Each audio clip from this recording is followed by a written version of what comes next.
matasa.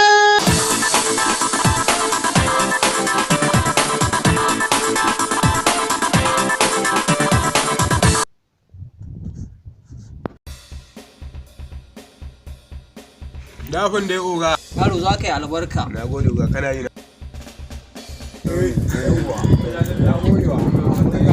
Tsakanin Allah oga ina da magana.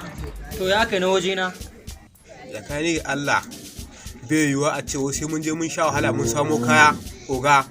A ce in mun je an kai alaji kaya ba zai ba mu kuɗi da yawa ba sai dai ɗan kuɗin wani abu ya ba mu oga. Ka san abin da bai yiwuwa ne.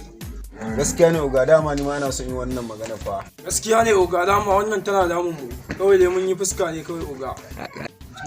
Kai to ya kuke ganin za a yi? Ni ma fa na lura da wannan abubuwan. Kai ya kuke ganin za a yi? Kai ya kuke ganin abubuwan nan? Ni ma fa na lura da alhajin nan fa yana so yin wannan jakan. Hakan za a yi. Allah shiga ta malam subhanallah me ya fara haka? Kai abin ne damu na yake. To ai al'amin ne da na tuma mahaifiyar shi lokacin da kafin ta rasu. Tana a raye duk inda zai je dawo yana ta aiki na alheri.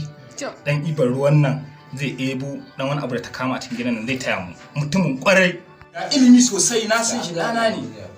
Duk inda za a je lokacin da yake yaro. Al'amin. Abun gwanin burgewa. Ya usa abun gwanin burgewa. Abun yana ƙara burge ni. Har sunan jina don gana ta al'amin ne dan mala. Sai da ya ma yanzu abun ba a cewa komai. Rayuwa kenan. Abin ya zo ya canza. Al'amin ne yanzu. Ana san shi amma yanzu suna a kungiyar ake kiran shi. Kada magana sunan shi a jasu. Yanzu kuma wani ana kiran shi da ajasu. Ajasu. Bayan manzon Allah sallallahu alaihi wasallam ya nuna mana cewa ku sa ma diyanku suna nagari, ka sa ma ɗanka suna mai kyau. Kuma ka je yanzu Allah shiga ta malam wani suna kuma da maka ji wai. Ya suna wannan ya sunan shi ma. Sunan shi a jasu. Suna da lawa. Dan malam ne kuma a jasu. Ka ji malam. Ka ji jasu. Dan Allah ka ji suna. Kai da ka tinje suna an je ajasu fa. Ka san kungiya ce sai a hankali. Bayan an sa mai suna wanda Allah sallallahu alaihi wasallam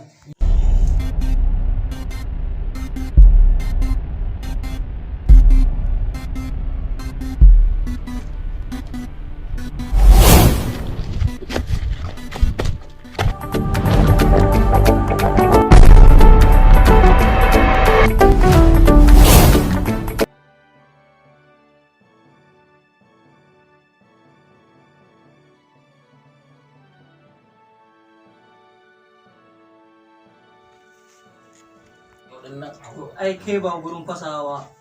Alhajin nan fa ya ce za mu haɗe da daddare. Kawo mana ba. to kiwo bai iya cika kuɗin nan ba. Har yanzu bai iya cikawa ba to kaga shi ma fa in yi wasa kai ka zan gidan mu kwashe. To kaga ko ba za ta yi wa mu rike mai wahala fa. Gaskiya bai da baya. A to kai ka san komai. Ai yi wasa to ka gane. Kai Ya wasta kawai in kuma ya jawwala mana kawai mu bashi. In ya hana mu kawai mu hana sa. Haka dai kamata mu samu gaskiya ne kamata mu samu inda za mu samu kaya yau gaskiya.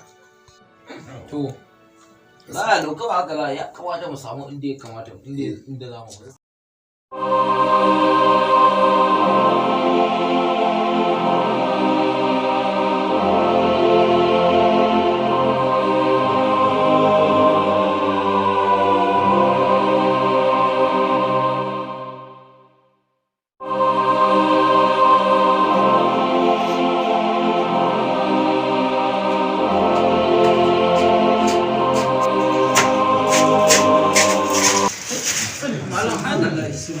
gadan nan malam.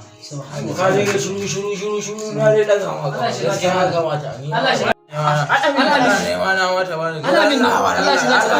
Allah ba.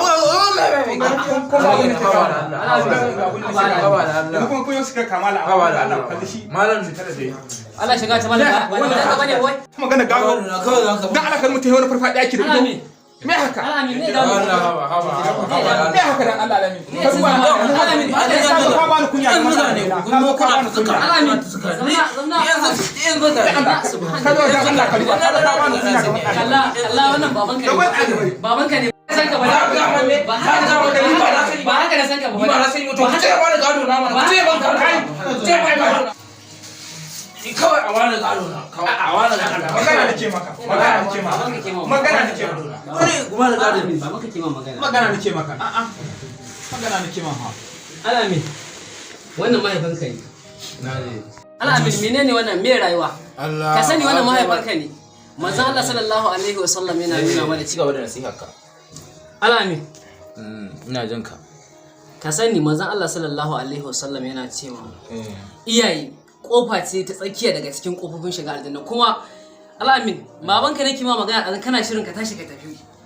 Dan me yasa ba za ka yi biyayya ga mahaifinka ba? Fushin Allah fushin iyaye yana tare daga fushin mahaifa. Manzon Allah haka ya nuna mana. Da'atullahi da'atul walidai. In yi ma Allah da'a yana daga cikin da'a ga mahaifa. Allahu akbar. Alamin, ka sani ita rayuwar nan gajera ce. Alamin, ka yi tunani.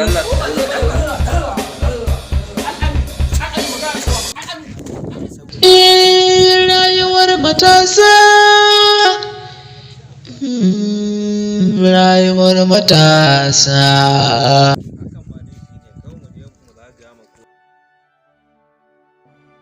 To ai ga mutanen namu nan guri yanku. A to kawai mu leƙa mu.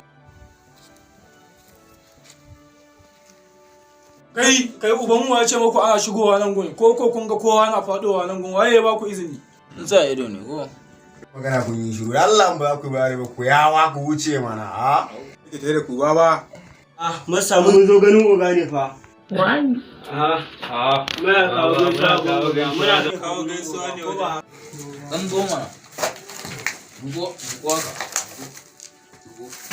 Wannan ba shi ne wanda ya gan waɗannan lokacin da muka shiga gidan Alhaji baban gida. shine go a to ku tsaya mu saurare shi mu ji Allah dan dakata nan kai zo nan kai ma zo nan. Me ke tafi da ku ne? mun zo ne tunda zaman nan ya kage mana kuma ya kamata a ce an zo na da mu Ke za ku shiga harkar? za mu iya A yara kun dau hannu kenan. Ai dole sai ana yana haka tuntun ku ne ko ke farga. Ai tuna an daina wannan zaman banzan to yanzu ya ake ciki kudan zan namu ji yaya za kuna shan wani abu ne a baku gogo yaya. abin da ya samu kai mu aka ba mu za mu yi shi haka nan Zan na nemo abun zama kuma ai yanzu kun zama yan kungiya ta kun gane. gaskiya ne A nemi guri a zan na in ji yaya za a yi tunda da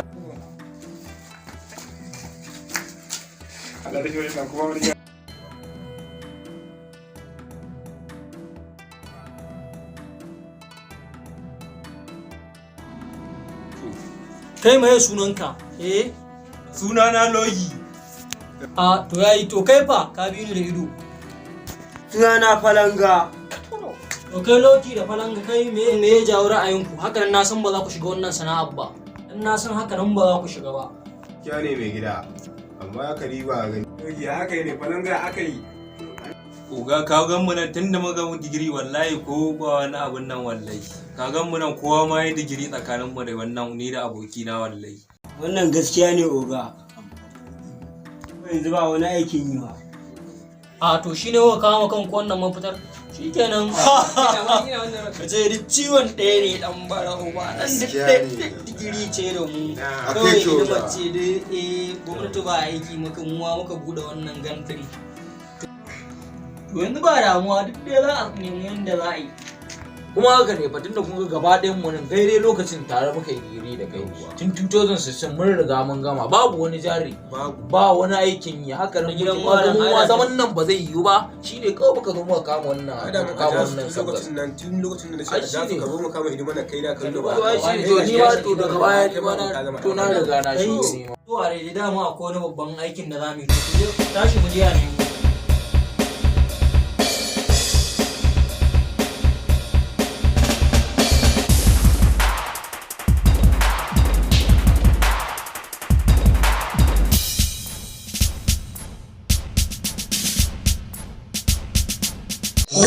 wasu ba su yin sana'a sai zaman banza haba matasa mu ce biyu sana'a don Allah kar mu sanya wasa don dukka mai sana'a yau sai rai ne gurin mutane